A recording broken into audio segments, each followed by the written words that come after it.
Football! We're so back. We're back, boys and girls! The NFL season is here. It's time to watch the Browns lose games again. Yes, we're starting strong just with that statement. I am a sad Browns fan. I will probably forever be a sad Browns fan, but gosh dang it, I'm still here. So, let's get to it. This video is going to be a preview of the upcoming season. Now, I don't want to do a deep dive into every single game the Browns are going to play because that would take about an hour. So instead, I'm going to look at the Browns schedule, which I will post up here for various points of this video, and break it down into 6-week segments. There's the first 6 weeks, the second 6 weeks, and the third 6 weeks. Sounds simple enough, right? Based on how those 3 segments go, I will then give you my belief of what the Browns' ceiling is and what their floor is, and then I will make a prediction. Sounds good? Alright, let's get to it. So looking up here, in our first 6 games, we'll be playing the Bengals at home, the Ravens on the road, the Packers at home, the Lions on the road, the Vikings at home? No. We are playing the Vikings in London, because the NFL determines that Cleveland doesn't deserve a 9th home game. Thanks, guys. And then we play the Steelers on the road. So that's the first 6 games. Here are my thoughts on the first 6 games. Hold on to your butts, because it's going to get rocky. The Bengals always struggle against us for some reason. Like, ever since Joe Burrow became the Bengals quarterback, they have struggled against us every time they have played us, and Deshaun Watson has not been our quarterback. Joe Flacco is going to be our quarterback, and our defense is going to be pretty good. So, we honestly should win week 1. But after that, oh boy.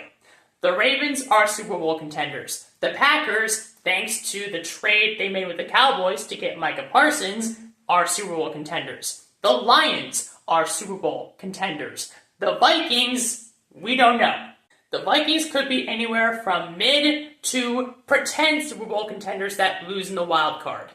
And they probably won't be anywhere in between, but still likely better than the Browns, and the Steelers are the Steelers. So, our first 6 weeks, looking at this, it's kind of rough. Like, if we go 2-4 or better, I'll be surprised.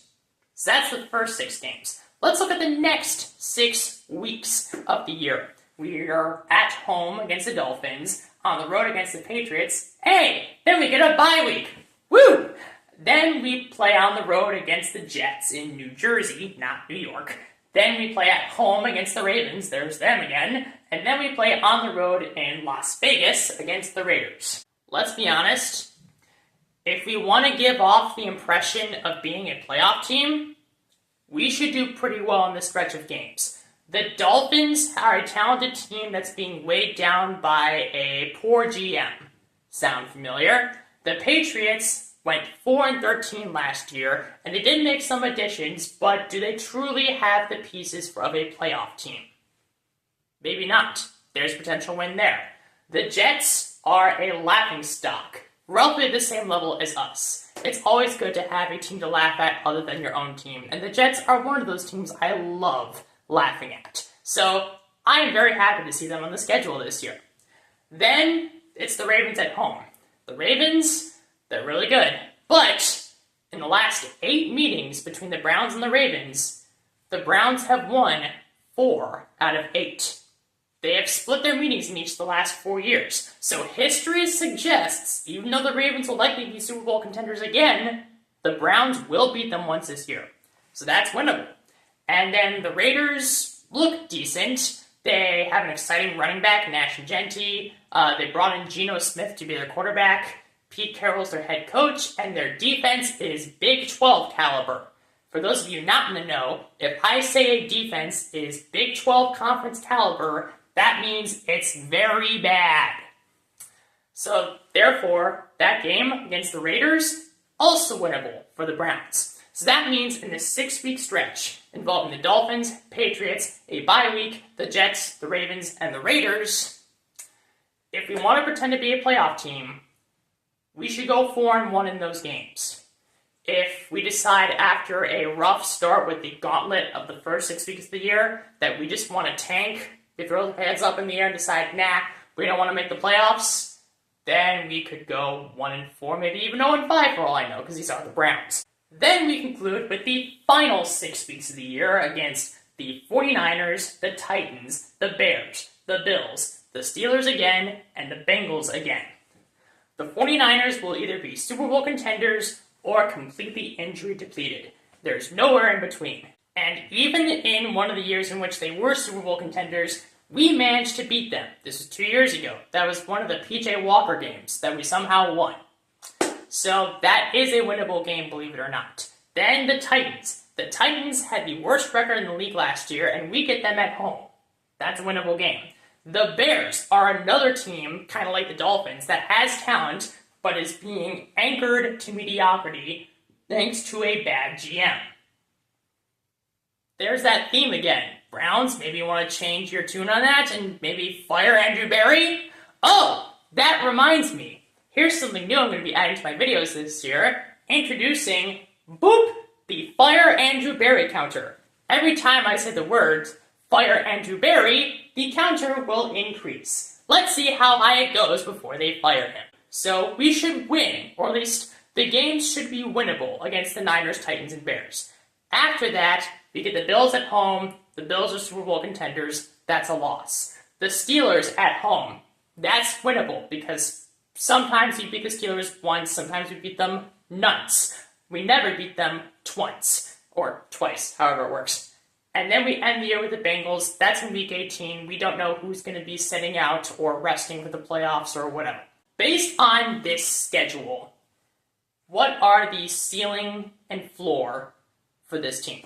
If you're able to pull off an upset in the first part of the year, win the majority of your games, like the vast majority of your games against the mediocre teams in the second part of the year, and continue to play well in the third part of the year, this team can make the playoffs.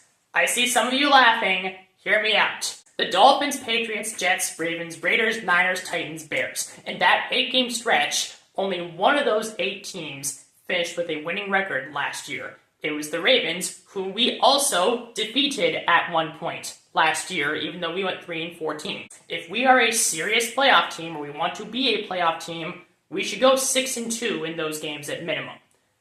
The opportunity is there for us to prove to the rest of the league that we're serious and we belong in the playoffs. That's the ceiling. Then there's the floor. As you can see up here, the first 6 weeks are a gauntlet. If we just play terribly from the outset, we start like 1-5 or 0-6, I could see us throwing our hands up in the air and deciding, nope, we're done with this, we're tanking. And then we just implode the rest of the year, we don't try, we finish like 3-14. Basically take last year, copy and paste it, and that's what happens. You've gotten the ceiling, you've gotten the floor, now it's time for my prediction. My prediction is this. Joe Flacco has not started an entire season for an NFL team since 2017. That's 8 years ago. Joe Flacco might be good for a time. However good he is, I don't believe he's going to sustain it the entire year. I believe at some point, probably in the middle of the year, we will give Dylan Gabriel a start. I don't think he's going to do well, meaning we'll probably also at some point give Shedeur Sanders a start. I don't think he's going to do well either. And no matter who our quarterback is, therefore, from the middle of the season onward, this isn't a playoff team. This is not a playoff team at all. I'm sorry, I know the defense is good. It's not a playoff team. And because of that, my official prediction for the Browns this year is 4-13. Pretty bad. But I am also a sad Browns fan, so I'm used to seeing this, so nothing too surprising. And hopefully once the season is done, we can actually fire Andrew Berry and move on to start the next chapter of Browns infamy. And maybe Kevin Stefanski can get fired too, that'd be nice. So, that's it. My prediction is 4-13 for the season, and hopefully I'm wrong and we do well, or at the very least we fire Andrew Berry. Moral of the story, fire Andrew Berry, and then I can possibly be happy about cheering for this sad football team. That is it for this one. Thank you so much for watching. If you enjoyed this video, please click like. If you want to see more, please click subscribe. And we're 1 week away from the kickoff. See you then.